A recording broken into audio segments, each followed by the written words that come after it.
Ladies and gentlemen, I don't even know what to say. The Shabbat here in Israel just finished, and so much has happened in the last 24 hours. We had to bring you this special breaking news. Israel has effectively just annihilated Hezbollah. The war could even be over, like this very minute. I will say this. I saw an article talking about how Israel was losing the war with Hezbollah just a couple of days ago. I saw another headline on X saying it was fake news that Israel actually eliminated Hezbollah's supreme leader, Hassan Nasrallah. So let's be clear. Hezbollah's entire command chain, including their supreme leader, is now dead. Gone. Israel has now taken over the Beirut Airport. They've stopped all Iranian flights from coming to Lebanon, effectively cutting off all of the Iranian missiles and arms and shipments to Hezbollah. Israel has destroyed more than 50% of Hezbollah's missile launching sites. Bottom line, Hezbollah is crippled. Nasrallah has been confirmed dead, and the enemies of God, enemies of the Bible, and God's chosen people are running and scared for their lives. Let's get into what actually happened. I'm Luke Hilton, and this is the Israel Guys. Hassan Nasrallah. Welcome to this special edition of the Israel Guys. We're going to jump right into it. So there was an article this week. It's crazy how much the left-wing media, the left-wing media just skews what's actually happening so much, and obviously they're trying to convince you that Israel is just losing the war with Hamas, losing the war with Hezbollah, et cetera, et cetera, et cetera. Well, if you have your head screwed on straight, if you got any common sense in your body, then you will realize that Israel is absolutely winning, and they're winning in a stunning, it's just absolute stunning way. This last year has been so just awful with the war with Hamas in Gaza.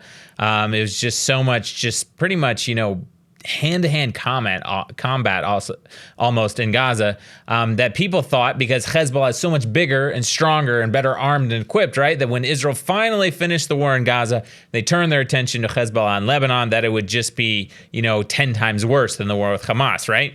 Well, in the matter of the last 2 weeks, Israel has nearly annihilated the terrorist organization with 130,000 missiles and rockets, some of them very highly sophisticated missiles, destroyed tons, more than 50% of their infrastructure, taken out their entire command chain, decimated their elite fighting force, destroyed their missile launching sites, and now they've taken out the supreme leader. I don't even know if that's what they call him, but Nasrallah, he's like the big cheese at Hezbollah. He's the top guy, right? And so in the last week and a half, Israel's taken out the entire command chain underneath him. And so it's just him sitting there telling his newly appointed officers where to point their missiles and rockets to fire them at Israel. And now he's gone. I'm going to get into the timeline. But guys, this war very possibly could be over before it officially started. Now, Israel has been at war with Hezbollah in an unofficial way for the last 12 months, but officially, right, Israel hasn't invaded, gone over the border into Lebanon. So what happened yesterday, which was October 27th, Bibi Netanyahu, Israel's prime minister, was scheduled to speak at the United Nations. He flies there on Israel's new Wing of Zion official state airplane. And now it appears that this was part of a master deception, part of a ruse plan, right? Because they wanted to lull Hezbollah leadership into thinking that business was as usual, and that if Bibi Netanyahu was flying to the United Nations, there couldn't be anything else going on. I even saw one report that Hezbollah might have actually gone into their headquarters deep underground in Beirut to watch Bibi's speech live. Now, I don't know if that was true, but what is true is that Israel had known where Nasrallah's location was. They knew where his headquarters was for some time, right? They've been tracking his movements. They had really good intelligence on him and his leadership, right? But this week, they started to realize that he might soon be moving, and they realized that their opportunity was now if they're going to take him out. So they over the course of the week, starting I believe Wednesday night, they had really good intelligence. They were confirming it hour by hour. And as Bibi lands in the United States Friday morning, he holds multiple intelligence briefings with the defense minister, with the head of the Mossad, with the IDF chief of staff, and then he basically gives the green light. Like right before Bibi gets in his car to drive the United Nations to give this historic speech, which I'm sure we'll get into in another show. He gives the final green light for Israel to arm these bunker busters, arm the Israeli Air Force, and take off for the skies of Beirut. If there is one item that nearly every IDF soldier fighting with Hamas in Gaza, fighting Hezbollah on the Lebanese border, whether religious, secular, whatever ethnicity, whoever they are, if there's one item they all want to take with them, it is a patch that says Mashiach and has a depiction of the temple on it, because ironically, Hezbollah and Hamas have stated that this war is all about control of the Temple Mount. They've called it originally called the Al-Aqsa Flood, right? We have managed to make some of these amazing Temple Mashiach patches, and I just think it's amazing because it's a reminder of what this war, no matter if it's Hamas in Gaza or Hezbollah from Lebanon fighting Israel, what the war is all about, that it's all centered right there in Jerusalem. And it's also a reminder that Jewish or Christian, we're all looking for the Mashiach, for the Messiah to come, to bring victory, to bring peace. So guys, if you want to get your very own Temple Mashiach patch, we have, we'll put the link down in the description below. I don't think we have a whole lot of them left on our store, but if you act fast, you might be able to grab 1 or 5 or 10 for your entire family. There's bundle discounts, but guys, click the link in the description below to get your very own Temple Mashiach patch. It's an amazing way to stand with the soldiers of Israel in the IDF and the people of Israel right now. Again, the world knows nothing, doesn't know what's going on. We didn't know what was going on. Like as the Shabbat was beginning at sundown yesterday on Friday, October 27th, we started to hear rumors from the headlines that maybe Israel had gotten Nasrallah. There was an airstrike happening in Beirut. But here's what actually happened. Bibi addresses the UN.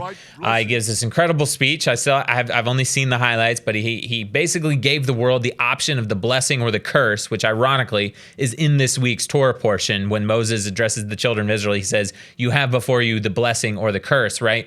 Bibi does the same thing, and he shows if you choose the blessing of working and partnering with Israel, then your countries will be blessed. And he gave examples of the countries that have joined with the Abraham Accords, right? And then he shows countries like Iran, Syria, Lebanon that have chosen the curse and how it's not going to end well for them. Well, Bibi finishes his speech, and the rumors start flying around, and we now know that it was all part of a master plan.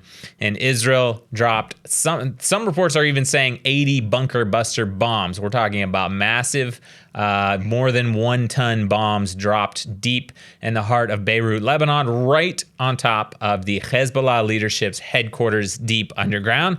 That not only got Hassan Nasrallah, but they got other senior leaders and members of Hezbollah. Basically, the entire command chain is now gone. So obviously, this is probably one of the most fantastic and stunning military operations and intelligence operations Israel has carried out. And just to put all the pieces together now and realize that Bibi was flying to the U.S., deceiving Hezbollah into thinking that business was as usual, nothing's going on, but the IDF, the Mossad, the defense minister, all are tracking intelligence. And the moment that Hassan Nasrallah goes into his headquarters and he pulls all the rest of his senior leadership into a meeting, Israel strikes, drops these bunker buster bombs, and just absolutely destroys all of them. A statement from Hezbollah. I'm not sure who gave the statement, because if I was in Hezbollah, I'd be resigning really, really quick, because it's probably the worst promotion you could ever get in the world, and the most short-lived promotion when you get promoted into the senior ranks of Hezbollah, right? But their statement said, quote, Sayyid Hassan Nasrallah, Secretary General of Hezbollah, has joined his great immortal martyr comrades whom he led for about 30 years. By the way, as part of this epic and historic operation, Israel's Air Force also took over the skies of Beirut. They locked down the airport. Israel's intelligence actually took over the communications for the Beirut Airport tower, and they warned an incoming Iranian airplane reportedly carrying weapons for Hezbollah that they better turn around. And since then, Israel has come out with a statement. The IDF has said that they are pretty much like permanently patrolling the skies and the shoreline of Beirut, and they're not going to allow any Iranian shipment. They're not going to allow any shipments or weapons from Iran or any other country to enter Beirut via the skies. So they said, we're done with this. But just the fact that they took over the control tower and communications and turned back an Iranian plane that was like scheduled to land right then is just absolutely epic. Guys, one other note, okay?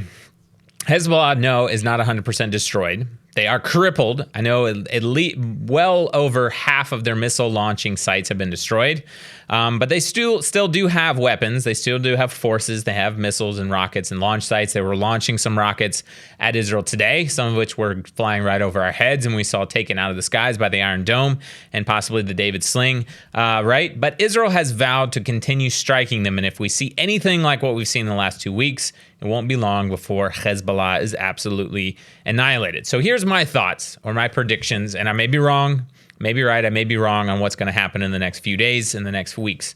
I could see this going a few different ways. Number one is that the war is over tomorrow and Hezbollah agrees to a ceasefire, which Israel possibly could agree to, because obviously Israel does not want more war. They've been at war for the last 12 months. Israel wants this war over and their people to be able to return to their homes as soon as possible. Israel could agree to some kind of ceasefire with Hezbollah. And if Hezbollah is just as crippled as we think they are, they might be eager to enter into some kind of negotiations. Or Israel is going to continue to obliterate Hezbollah in the next days and weeks until they're satisfied that they are no longer a threat. Hopefully until they're eradicated, annihilated. Or Hezbollah continues fighting viciously in a desperate last breath, martyr-like attempts to inflict as much damage and destruction and violence and terrorism on Israel as possible. Either way, though, bottom line, Israel is winning, and with God's help, they will continue to win. But we do ask you to pray for the peace of Jerusalem. Pray for Israel's fighting forces, for their leaders, and for Israel's civilians. Pray for the hostages. Pray that there will be peace in this land and that Israel will have the victory and that they will continue to look to and rely on God. Guys, just remember this. It's a scary thing to go against God and against his chosen people right now. You might want to pay attention. If there's any Israel haters watching this video, you might want to pay attention to what's currently happening amongst world events. And you might want to rethink your position and make sure that you're standing in alongside of God and his kingdom and standing with God's chosen people.